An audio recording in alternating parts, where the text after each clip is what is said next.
I got so much motherfucking design on right now. Bring it down, bring it down, make it clap. I got 3 whole thoughts, I'm bitches on my line. Assalamualaikum warahmatullahi wabarakatuh. Selamat pagi. Perkenalkan, nama saya Mailana Pilahul Murzaki. Sebelum memulai acara pembelajaran, mari kita berdoa. Berdoa mulai. Selesai. Selanjutnya langsung saja ke pembahasan materi. Di sini saya akan membahas materi tentang teks berita. Dan mari kita memahami teks berita. Di dalam teks berita ada pengertian, unsur-unsur, struktur, langkah-langkah, dan manfaat. Langsung saja ke pengertian teks berita. Menurut KBBI, berita merupakan keterangan atau cerita mengenai peristiwa atau kejadian yang sedang hangat. Dapat dikatakan bahwa teks berita sekalipun harus memuat kabar ataupun informasi yang aktual dan faktual kepada masyarakat. Berita aktual adalah berita yang sedang hangat dibicarakan, sedangkan berita faktual berita yang memuat kejadian atau peristiwa yang benar-benar terjadi fakta. Berita harus aktual dan faktual agar pembaca mendapatkan informasi yang terbaru dan terpercaya. Di sini ada ciri-ciri berita yang baik. Yang pertama bersifat aktual dan faktual, yang kedua mengandung unsur 5W 1H, yang ketiga menggunakan bahasa yang menarik dan mudah dipahami oleh pembaca secara umum. Yang kelima menggunakan kalimat yang singkat, padat, dan jelas. Yang keenam terdapat unsur berita yang dapat dipertanggungjawabkan. Yang ketujuh, judul berita dapat mewakili isi berita.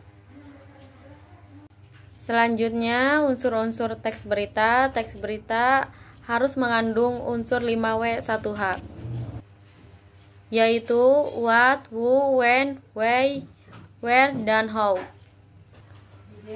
Agar lebih mudah mengingatnya, kita bisa menyusun seluruh unsur teks berita tersebut menjadi akronim ADIK SIMBA, yaitu apa, di mana, kapan, siapa, mengapa, dan bagaimana. Poin yang pertama, apa, what. Teks berita harus mengandung unsur 5W 1H, yaitu what, who, when, why, where, dan how. Agar lebih mudah mengingatnya, kita bisa menyusun seluruh unsur teks berita tersebut menjadi akronim ADIK SIMBA, yaitu apa, di mana, kapan, siapa, mengapa, dan bagaimana. Yang kedua, di mana, where. Unsur 5W 1H yang kedua adalah di mana atau where. Pertanyaan ini digunakan untuk memberi tahu lokasi peristiwa atau kejadian dalam berita. Yang ketiga, kapan, when. Unsur 5W 1H yang ketiga adalah kapan atau when. Pertanyaan ini digunakan untuk memaparkan waktu terjadi peristiwa dalam berita. Yang keempat, siapa, who. Unsur 5W 1H yang keempat adalah siapa atau who. Pertanyaan ini digunakan untuk menjelaskan orang-orang yang terlibat pada peristiwa dalam berita. Orang-orang yang dimaksud mencakup korban, saksi mata, dan pelaku. Mengapa? Unsur 5W 1H kelima adalah mengapa atau why. Pertanyaan ini digunakan untuk memaparkan penyebab, alasan, atau latar belakang terjadi suatu peristiwa. Yang keenam, bagaimana. Unsur 5W 1H yang keenam adalah bagaimana atau how. Pertanyaan ini digunakan untuk menjelaskan proses terjadinya peristiwa atau kejadian secara runtut. Materi yang selanjutnya, struktur teks berita. Struktur teks berita umum terdiri dari beberapa bagian utama yang memiliki fungsi spesifik untuk mencapai informasi secara efektif. Berikut adalah struktur dasar teks berita. Yang pertama, judul, teras berita, isi berita, latar belakang, kutipan, dan penutup. Dengan mengutip struktur ini, berita dapat disampaikan dengan jelas, informasi, dan mudah dipahami oleh pembaca. Materi yang selanjutnya, langkah-langkah teks berita, yaitu melibatkan beberapa langkah-langkah sistematis untuk memastikan bruto akurat. Yang pertama, menentukan topik berita, yaitu pilihan peristiwa atau isu yang penting, menarik, dan relevan bagi audiens. Yang kedua, mengumpulkan informasi, lakukan riset dan kumpulan fakta-fakta pentingnya dari sumber yang terpercaya. Yang ketiga, wawancara narasumber, ditemui dengan wawancara narasumber berkompetensi untuk mendapatkan informasi langsung dari kutipan yang relevan. Yang keempat, menentukan sudut pandang tertentu, sudut pandang atau fokus utama dari berita. Yang kelima, menulis judul buat yang singkat, menarik, dan mencerminkan inti berita.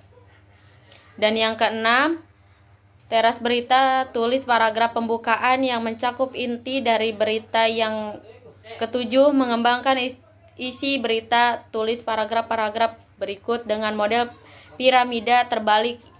Dan yang kedelapan, memasuki kutipan menggunakan kutipan dari narasumber untuk menambahkan kredibilitas dan perspektif pada berita. Yang kesembilan, menyusun latar belakang serta formasi latar belakang. Materi yang selanjutnya yaitu manfaat teks berita. Manfaat yang paling penting bagi individu maupun masyarakat. Yang pertama, memberikan informasi. Teks berita menyampaikan informasi terkini tentang peristiwa, isu, dan perkembangan terharu yang terjadi di berbagai bidang seperti politik, ekonomi, olahraga, dan lain-lain. Yang kedua, dengan memberikan informasi yang akurat dan relevan, teks berita membantu meningkatkan kesadaran masyarakat tentang isu-isu penting dan mempengaruhi kehidupan mereka. Yang ketiga, mendidik masyarakat. Berita seringkali mencakup penjelasan dalam tentang topik tertentu yang membantu masyarakat memahami konteks dan dampak dari peristiwa yang diberikan.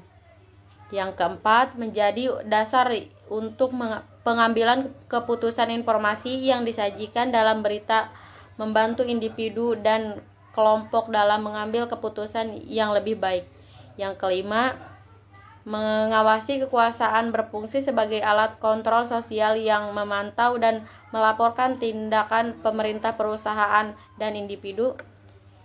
Yang keenam, menjalin komunikasi sosial. Yang ketujuh, membangun opini publik. Yang kedelapan, menyediakan hiburan. Yang kesembilan, menghubungkan dunia dengan berbagai merpati. Ini teks berita memainkan peran vital dalam menjaga masyarakat yang terinformasi, kritis, dan aktif dalam kehidupan sosial dan politik. Kesimpulan dari pembahasan teks berita yaitu biasanya tidak disajikan sebagai paragraf tersendiri karena berita cenderung mengikuti struktur piramida terbalik, di mana informasi paling penting disajikan di awal dan detail penambahan diberikan di bagian berikutnya. Namun, jika diperlukan, kesimpulan dalam teks berita dapat berfungsi untuk merangkum poin utama, menegaskan dampak memberikan update, mengajak pembaca untuk mengikuti perkembangan meskipun tidak selalu formal. Elemen-elemen ini dapat memastikan pembaca mendapatkan gambaran lengkap dan relevan tentang peristiwa yang diberikan. Dari semua materi yang saya paparkan, barangkali teman-teman ada yang mau dipertanyakan. Bila tidak ada yang mau dipertanyakan, mari kita tutup pembahasan hari ini. Cukup sekian dari saya. Wabillahi taufiq wal hidayah. Wassalamualaikum warahmatullahi wabarakatuh.